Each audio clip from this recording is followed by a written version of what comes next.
wasn't too bad for a first run through. This reed is a little bit more resistant than I realized once I got into it.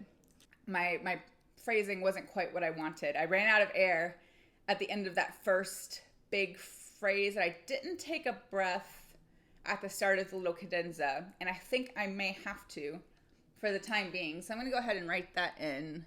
And I'm also going to grab one on the rest. I'm going to go back to the beginning.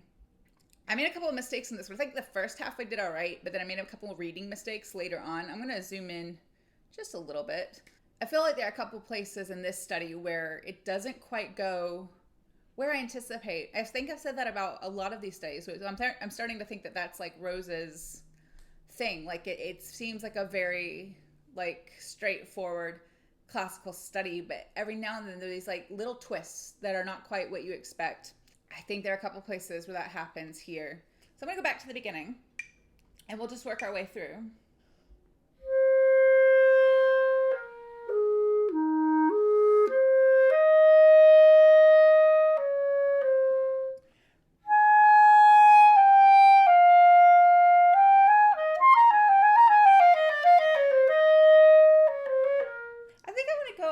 Slower because those 30 seconds I think almost feel abruptly fast. So maybe a happier tempo is more like quarter note equals 45. So let me try this slightly slower tempo.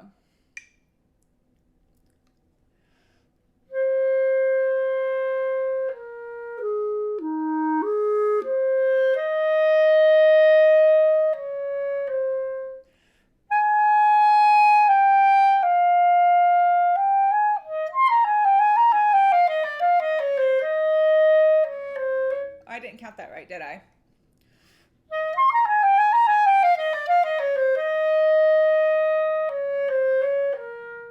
Let's go on. I want to be very careful, make sure I pace this correctly, the quarter note tied to the 16th note. I think the first time I rushed it just a little bit. I also want to put a little bit of like weight on that first 30-second note just to make that transition to the high D a little bit nicer.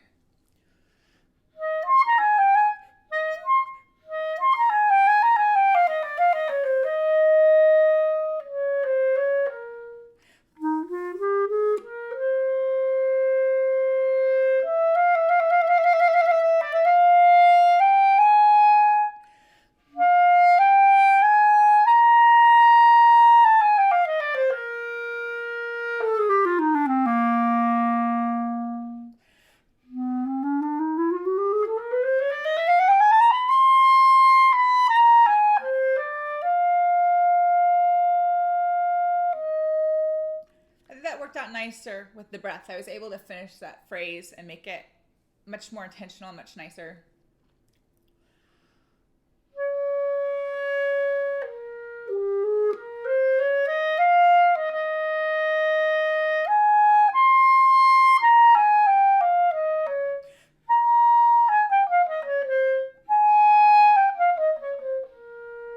Same thing. I think I am going to take that breath I just did, just to make sure that I can get to the end of that phrase and give that C a nice taper and not kind of chop it short because I'm running out of air.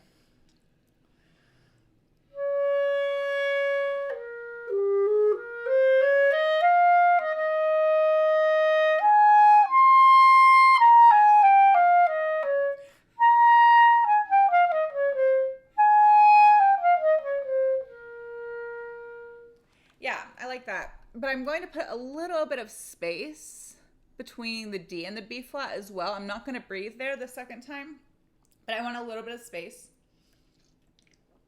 so that they match, so that it sounds intentional and not like that it was only a breath decision and not a musical decision. Okay, let's keep going.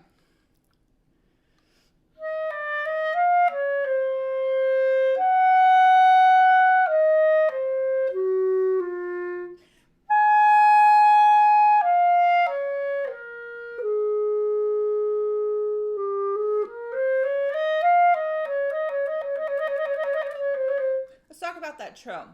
So both times I trilled using just the standard fingering, just the the releasing the pinky key. I mean, you can kind of keep the pinky down and trill those fingers, which I might do. I feel like there's a shortcut, but I can't think of it right now. As I was playing it, I was thinking, I feel like there's a shortcut trill fingering for that, but I couldn't remember it. But I think just those two fingers is about the best you can do. Yeah, so I think I'll keep the pinky down and trill just those two fingers. This is kind of not the best one. There's got to be like another fingering for it. Maybe not.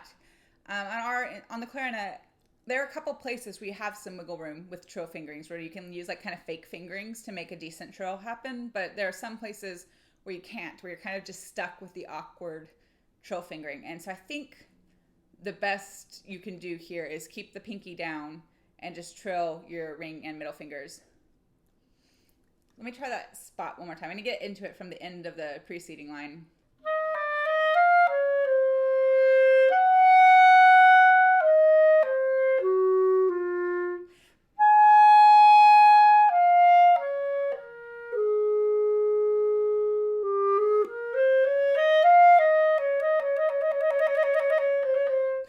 I think I was a bit short on that trill that time. One more time.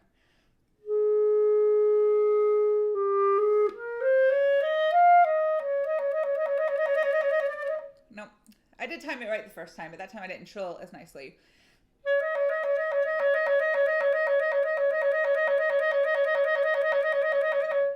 My recommendation to myself or anybody, if you have an awkward trill or tremolo, is to work in a little bit of like a practice routine around it. And I don't mean anything crazy, but like 5 minutes or so of just working on that transition, those two notes, and then also getting in and out of it, like here with the grace notes.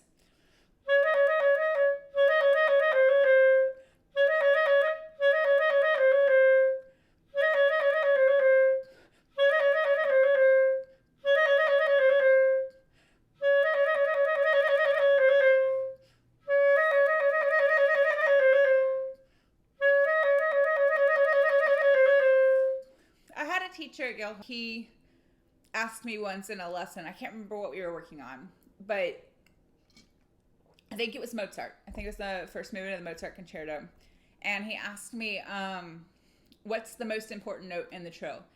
And I was like, well, the one that's written, like the principal note, the big one, the big note, you know, that's the most important note, not the note above or below that you're trilling to.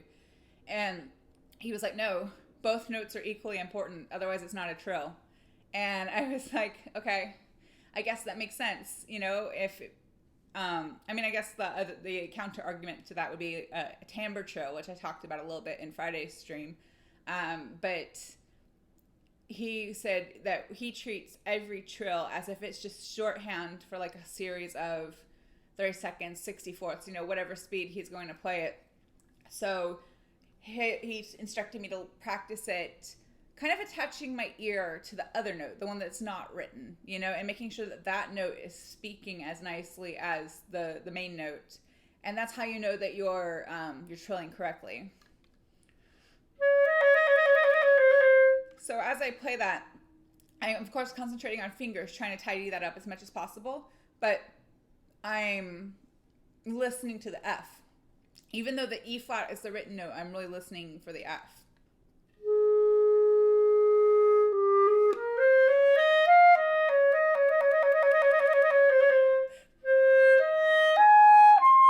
And I think I am going to need a nice big breath there, but I don't want to clip that D short. I'll make sure it's nice and long and resonant.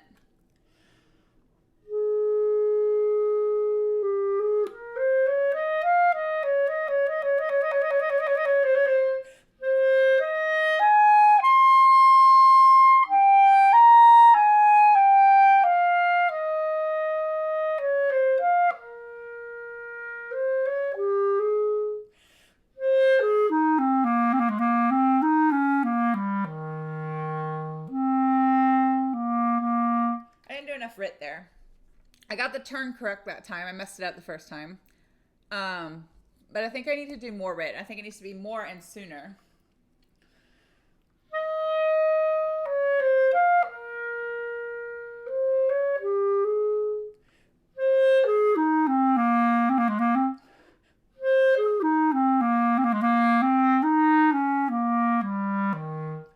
decrescendo. This is poco forte, not forte forte, but I want to make sure I carry that through. And I think maybe just a little bit diminuendo at the end, just to kind of make the phrasing nice. Let me try that one more time.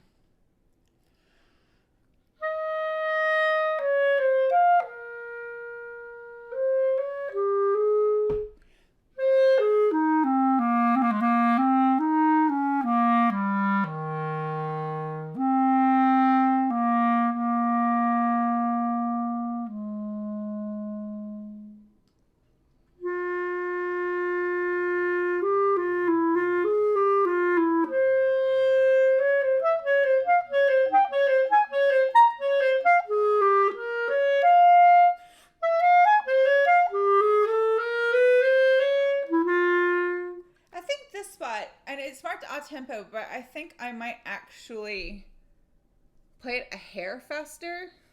So maybe faster, maybe not a lot faster, just a little bit. Just a little bit more forward motion than we had at the beginning.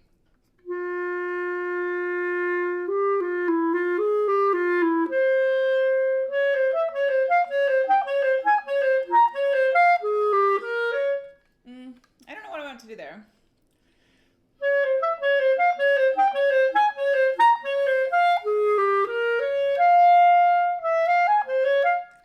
So maybe a little bit of like, these can move forward a bit, but not too much pullback. Maybe just a little there at the end.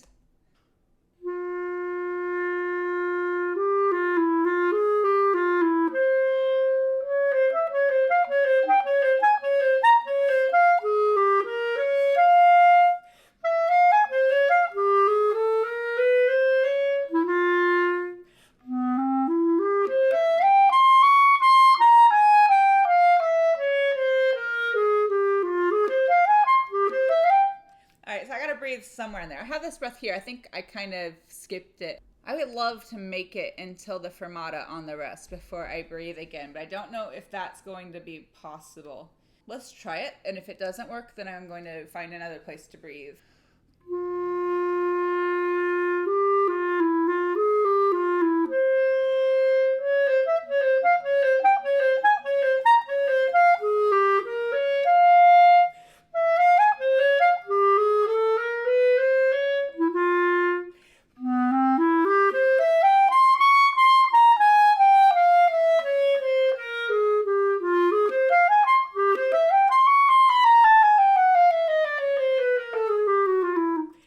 To breathe somewhere else. If I can make it to here, I think breathing after this G 16th note would be best.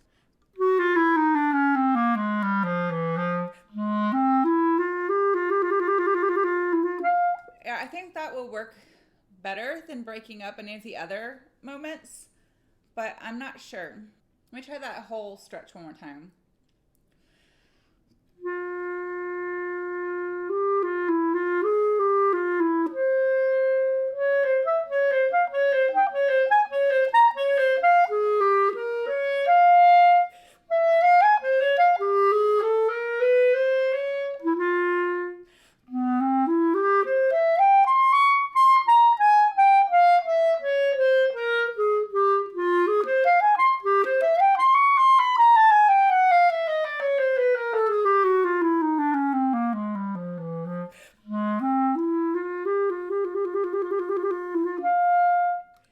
Could work as long as that G doesn't get clipped too short.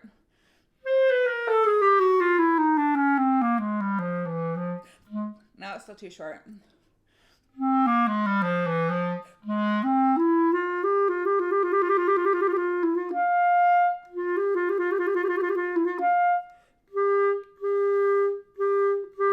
think I'm going to trill with the side key there just to make it a little bit neater.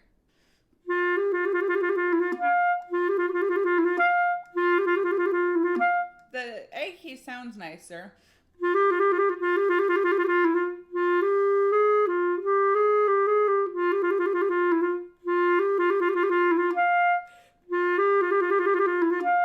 No, I take that back. I can get a cleaner transition from the trill to the F sharp grace note if I trill with a side key, but it's quite airy sounding. It doesn't sound very nice. And I think I could do it with the A key with practice and make it nice and tidy. And then it would sound better. Like the A in the trio would sound, the pitch would be nicer and it would sound nicer. So I think I'm going to do that instead.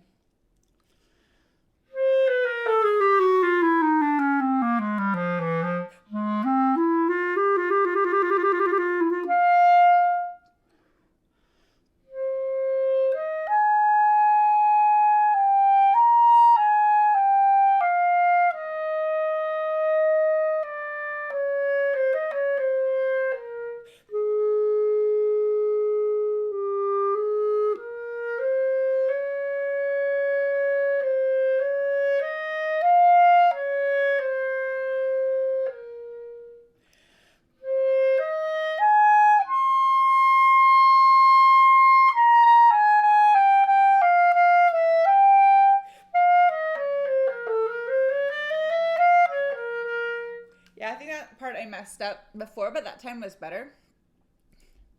So I think this should be back to like if the minor section was a hair faster, here we should be back to starting tempo. So I'm going to make that note as well.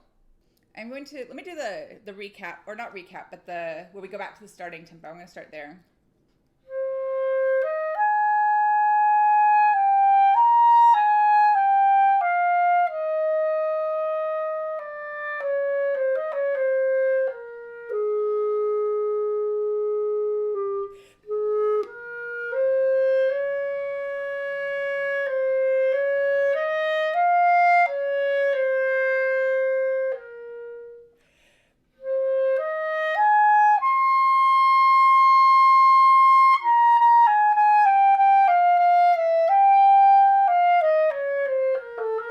That's too slow. The triplets need to move a little bit. A little bit of forward motion, I think, too, through here from the high D. I think I kind of got a bit stuck on that note, holding it out.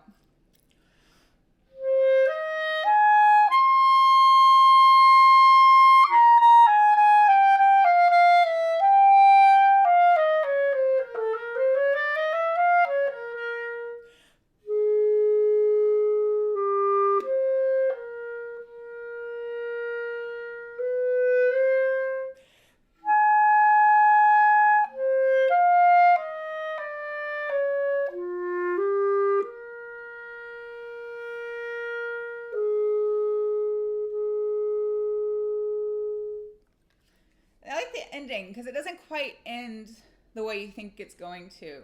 I think I need to make some changes to pacing through that last line. So I think maybe a little bit of crescendo here, a little bit of forward motion here, and nice big breath here. And then maybe this is more like, not forte again, but mezzo forte with a little bit of a diminuendo, decrescendo down before the last couple of measures. I'm going to go back to, I'm going to do the whole chunk again, actually.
Yeah, I think that was much nicer pacing. Yeah, I like the ending because it's a little bit unexpected.